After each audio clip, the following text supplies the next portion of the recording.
Hello friend, welcome to my YouTube channel.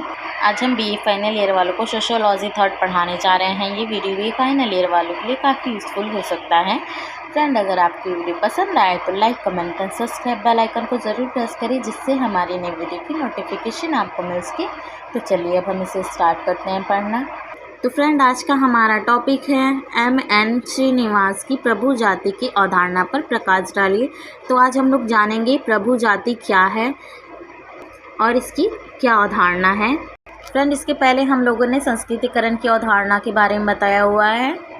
उसका link हम इस वीडियो के डिस्क्रिप्शन बॉक्स और कमेंट बॉक्स में डाले हुए हैं, तो आप वहां जाके देख लीजिएगा, क्योंकि वो बहुत इंपॉर्टेंट क्वेश्चन है संस्कृतिकरण की अवधारणा।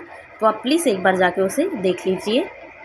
तो चलिए हम जानते हैं प्रभु जाति क्या है, इसकी क्या अवधारणा है।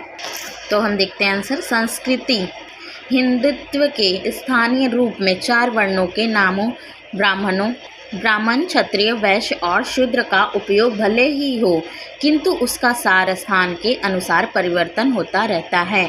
हम भले इन नामों को जान लें, लेकिन परिवर्तन उसके हिसाब से होता ही रहता है और उनके किसी स्थान विशेष हेतु प्रत्यक्ष अनुभव द्वारा ही निर्धारित किया जा सकता है। इन विभिन्न वर्णों की अपेक्षित प्रतिष्ठा और पद समय और समूह के अनुसार परिवर्तित होता रहता है। समय और समूह के अनुसार जो है इनमें परिवर्तन होता रहता है।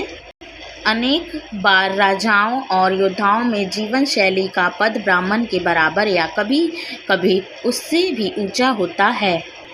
ऐसे समूह जो अपनी स्थिति को ऊंचा उठाना चाहते हैं, वे राजपूत जीवन शैली के कुछ लक्षण अपनाकर अर्थात अपनी जीवन पद्धति के राजपूतीकरण सिद्धांत द्वारा ऐसा करते हैं। जिन क्षेत्रों में व्यापारी और किसान समूह की प्रभुता होती है, वहाँ उनकी जीवन शैली को भी आदर्श मान लिया जाता है। एक ही जाति के अंदर भी विभिन्नताएं हैं और उनमें भी अपनी उच्चता स्थापित करने संबंधी प्रतिद्वंद्विता चलती रहती है। यथा कुछ ब्राह्मण समूह जैसे कश्मीरी, बंगाली और सारस्वत मांसाहारी हैं, जबकि सामान्यतः अन्य स्थानों में ब्राह्मण परंपरा से शाकाहारी होते हैं। जैसे कि इन सब जगहों में जो ब्राह्मण हैं वह मांसाहारी होते हैं, लेकिन ऐसे देखा जाए तो जो ब्राह्मण हैं वो शुरू से ही शाकाहारी होते हैं। कुछ ब्राह्मण समूह की जीवन शैली में दूसरों की अपेक्षा अधिक संस्कृतिकरण होते हैं। वो दूसरों की अपेक्षा और अच्छे से संस्कृतिकरण को मानते हैं। वो अपने जीवन को संस्कृतिकरण के हिसाब से ही चलाते हैं। और यह वैदिक और लौकिक ब्राह्मणों के मध्य अंतर में बिल्कुल भिन्न है। विभिन्न ब्राह्मण समूहों में धंधों की भी पर्याप्त अनेकता पाई जाती है। जैसा कि हम देखते हैं आजकल के जो ब्राह्मण है वो अपना इस ब्राह्मण का जो काम है उसे एक धंधे के हिसाब से चलाते रहते हैं। तो वही बताया गया कि वो अपने कुछ कार्यों को, कुछ ब्राह्मण ऐसे हैं कि जो धंधा करते हैं, अपना ब्राह्मण होने का कर्तव्य छोड़ के वो धंधे के हिसाब से अपना कार्य करते हैं। यहाँ पे हम लोगों को ये जानना है कि प्रभु जाति क्या है। हमारा मेन टॉपिक ये है। तो फ्रेंड्स, प्रभु जाति ब्राह्मण को ही कहा जाता था। पहले प्रभु जाति उन्हें ही माना जाता था, क्योंकि भगवान के बाद दूसरा स्थान ब्राह्मण को ही लोग देते थे, समाज के लोग जो हैं। और हिंदू भी काफ़ी ब्राह्मणों को मानते थे। जैसे कि इसमें बताया है कि ब्राह्मण, क्षत्रिय, वैश्य और शूद्र इन सब लोगों को माना जाता, लेकिन सबसे ऊंचा स्थान ब्राह्मण को दिया जाता था। तो जो ब्राह्मण है वो प्रभु जाति माना जाता था पहले। तो प्रभु जाति क्या करता था कि अपना जो अधिकार है वो सारे समाज के लोगों पे थोपता था कि तुम्हें इस हिसाब से काम करना है, ऐसे करना है, वैसे। वो हर एक चीज़ में रोक टोक करता रहता था। तो सभी लोगों ने तंग आके उसके खिलाफ विरोध किया, लेकिन उसका भी उन्हें कोई फ़ायदा नहीं हुआ। अगर जैसे कि समाज में किसी भी प्रकार की दिक्कत आ जाए, कोई भी परेशानी हो जाए, तो उन्हें कानून या पुलिस के पास, न्यायालय के पास जाने की इजाज़त नहीं होती थी। अगर वो गए तो उन्हें दंड दिया जाता था, या तो उन्हें अपनी जाति से बहिष्कार कर दिया जाता था, या तो उन्हें गांव से निकाल दिया जाता था। क्योंकि ब्राह्मण क्या मानते थे कि हमारा जो प्रतिष्ठा है इतना ऊंचा है, तो तुम्हें कहीं जाने की आवश्यकता नहीं है।